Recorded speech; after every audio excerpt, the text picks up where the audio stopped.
Hola chicos, mi nombre es Martín Alvear y les doy una vez más la bienvenida a Fútbol Estilo Libre. El capítulo de hoy es muy importante para mí porque voy a hablar por primera vez sobre la historia del fútbol estilo libre en internet y obviamente en español. Vamos a hablar básicamente de dos cosas. La primera es el epiciclos y la segunda es el poktapoc. El primero es un deporte griego y el segundo es un deporte maya.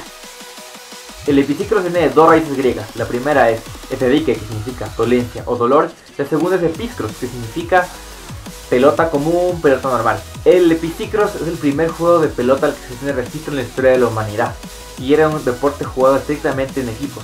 El equipo podía variar de 12 a 14 personas por equipo y se jugaba con una pelota. El deporte era bastante violento, sobre todo en Esparta, donde hay un testimonio de que una persona se rompió la pierna por meterse a un juego de epiciclos y fue golpeado. En este deporte se permitía usar las manos y el objetivo era pasar la pelota sobre la cabeza de todos los oponentes del otro equipo. Había una línea blanca en la mitad de los dos equipos que se llamaba escuros y una línea al final atrás de cada uno de los equipos. Los jugadores debían pasarse la pelota entre ellos la mayor cantidad de veces posibles, mientras los jugadores del equipo contrario los presionaban para que se vayan hasta el final de la otra línea.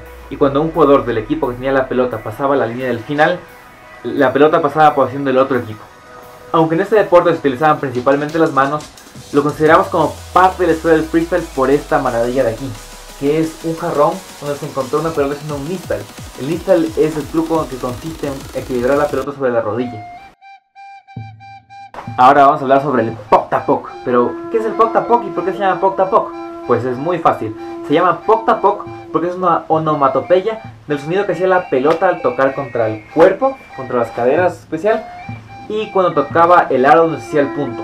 Este deporte de pelota es el equivalente al fútbol de los mayas y data de por lo menos 3000 años antes de Cristo. Este juego, como se imaginarán, se originó durante la dinastía maya, pero posteriormente los aztecas y los zapotecas lo incorporaron a sus actividades culturales sagradas.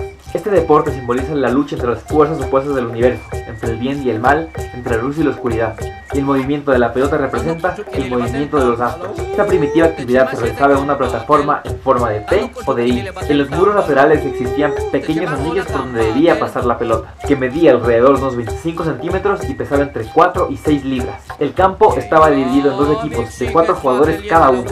Los elencos eran divididos uno frente a otro y así empezaba el juego. Esta actividad consistía en pasar el balón a un integrante del otro equipo, pero este tenía prohibido tomarla con la mano, porque eso representaba un punto en contra para su propio equipo. Sin embargo, el juego terminaba cuando uno de los dos equipos lograba pasar la pelota a través del anillo.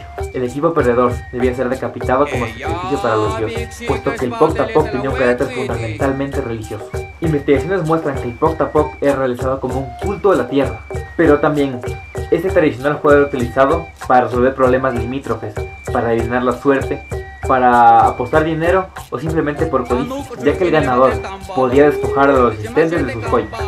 Lastimosamente, con la llegada de los conquistadores españoles, el poktapoc fue prohibido. Eso fue todo por hoy. Espero que les haya gustado mucho la historia del fútbol estilo libre. Esperen los próximos episodios, que va a ser uno al mes de historia del fútbol estilo libre. Y hasta la próxima ocasión.